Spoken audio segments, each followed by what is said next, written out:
So people want to know what I think of this game, now that it's out and I played it for about 40 hours, given that I was a relatively firm voice of dissent against the very idea when it was first announced. I saw the Elden Ring Nightreign trailer and I said, what in the seven hells is this horse shit? We're doing Fortnite souls now? Has From Software gone from setting trends to chasing them? Is this going to be a cheap bastardization of a monumentally revered franchise? Then the Duskbloods trailer came out and introduced a second multiplayer-focused weirdo spin-off game, and my already low faith stat was brought to the toilet. Then the network test happened, and my original fears became other fears instead, and then those other fears were more or less realized, but we'll get to those fears. First, let's back up and talk about what Nightreign even is. Elden Ring Nightreign is a 3-player co-op game billed as a roguelike, where you are unleashed upon a big map over the course of 3 in-game days to speedily fight enemies and garner as much experience and good loot as you can to prepare yourself for the ultimate Night Lord boss encounter at the start of Day 3.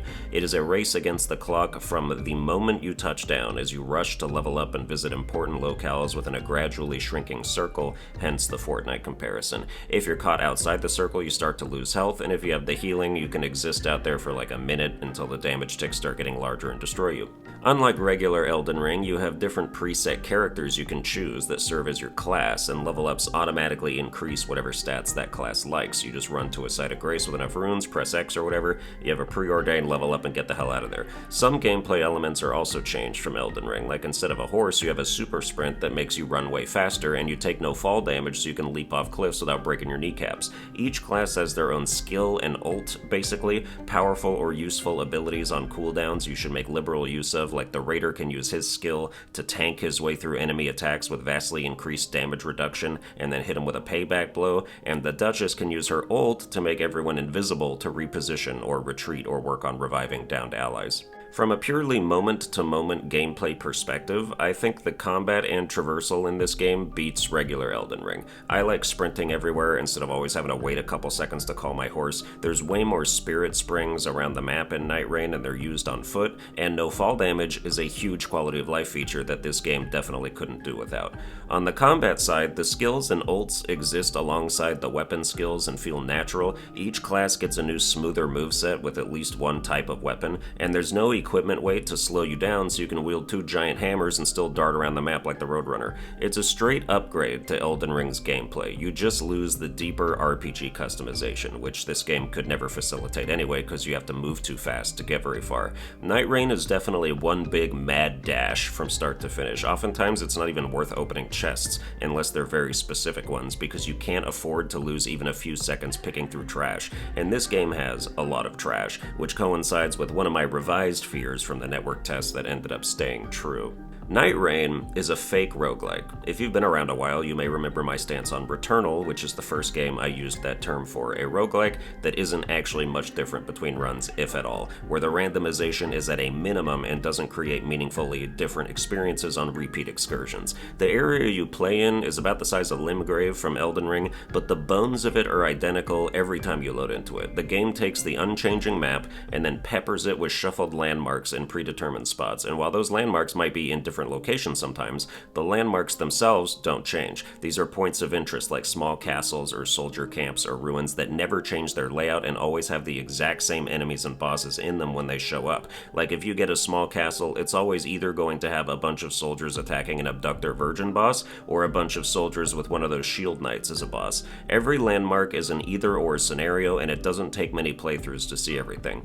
And despite your starting location on the map and the locations of locations being shuffled, all it really ends up doing is changing what direction you sprint in to go do all the same shit you did last run. Once you learn what locations generally have the best rewards and what to skip and how to reach max level or close to it by the time Day 3 rolls around, every run you have is going to feel indistinguishable. Every run eventually becomes, alright, let's start with this camp nearby, then let's go to this church to add an extra flash charge, then let's go to this castle that usually has a stone sword key, then let's use that on this Everjail over here, let's hit up another church if we can, fight another camp if the circle allows it, skip this overworld boss that'll take too long, do the night 1 boss, start Day 2, seeing if there's any more churches, spend the rest of our time at the big castle in the middle that never gets shuffled, and then beat the night 2 boss and start Day 3 with the Night Lord. You learn the game, and then if you play it any way other than optimally, you're throwing. You won't get enough levels, and the Night Lord will make mincemeat out of your squad, and all the while you're not seeing anywhere near enough variety. They put a little dent in this with shifting Earth situations conditions,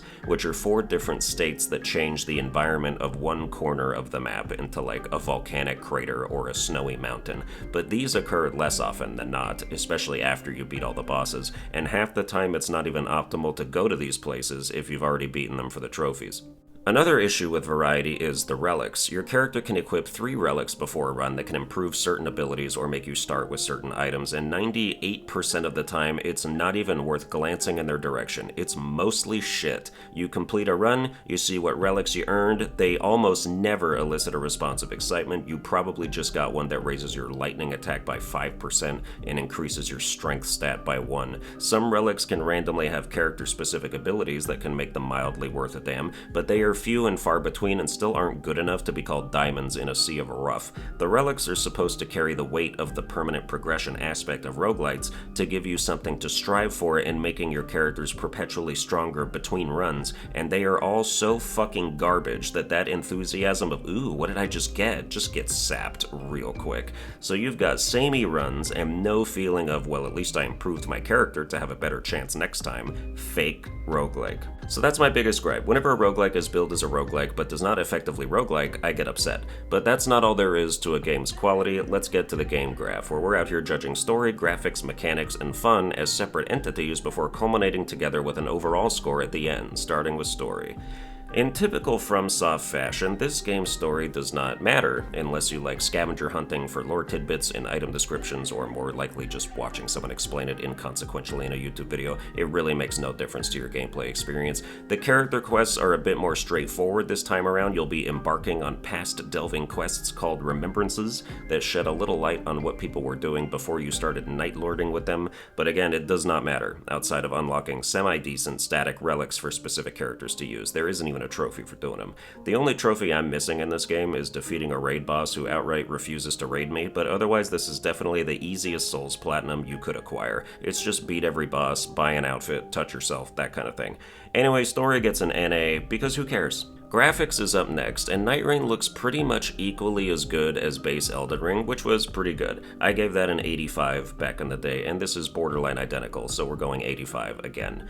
Now for mechanics. We've talked about the combat and traversal upgrades that I think will be sorely missed if you ever go back and play base Elden Ring again, but you definitely have to lose a lot of points for not doing the roguelike stuff justice, and for being so oddly boneheaded that during an entire development cycle not once did anyone think about adding duos. You can do solo, which is horrifically unbalanced, though a bit less so after a patch they did a few days after launch that buffs your rune gain and gives you a revive once per day, or you can do a 3-person squad. No duos. You're trend chasing Fortnite and you didn't even think about duos? If you only have one friend available, you'll have to mess with the password settings to allow a rando in after you start your expedition. In a stunning display of mild competence, From Software has finally reached the year 2000 by letting you invite players to a lobby before you start your game, without having to do this in-game summoning ritual bullshit the franchise is so known for. That's a step in the right direction, and Duskbloods will probably allow that too, though I don't believe their next single-player focus project will be so modern. Guaranteed Bloodborne 2 or whatever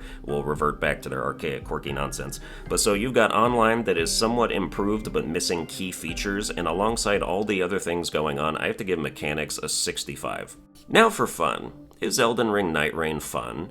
If you have a competent friend group to communicate with, then yes, for a while. Otherwise, no. Randos run around like chickens with their heads cut off, or disconnect at the beginning of the match. You can take it upon yourself to be the ping leader and just hope the rabble follows in your general direction, or you can play follower to someone who has no idea where they're going but is oddly confident about it. Your successful fairy tale runs with no communication will be few and far between. If you meet the prerequisite conditions to have fun in this game, though, I do think it's a worthwhile purchase, not insignificantly because of the hope of future content down the line that irons out the lack of variety, like new bosses or a new map. Nightreign excitedly pulls from a pool of previous Souls game bosses for their end-of-day showdowns, but that pool is small and there needs to be so much more. You've got iconic adversaries like the Nameless King and the Duke's Dear Freya alongside Gaping Dragon and the Dancer of the Boreal Valley. You can see the potential for dozens more entries into that pool, but as of now the crossovers are nowhere near as big as anyone would want, and it's lauded as a selling point but isn't fully realized enough to be one.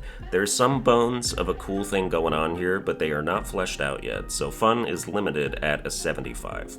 And now for the overall score, which is not an aggregate of the previous scores because some things are weighted differently. I'm giving Elden Ring Nightreign a 73 out of 100. A decent time if you don't want to think too hard about it, with the hope of getting better as time goes on. Just bring friends. And that's gonna do it for this game graph. I hope you enjoyed it. If you did, you can like, share, and subscribe. Watch all my other videos while spending too much time fighting the Ancestral Beast, and I'll see you guys next time.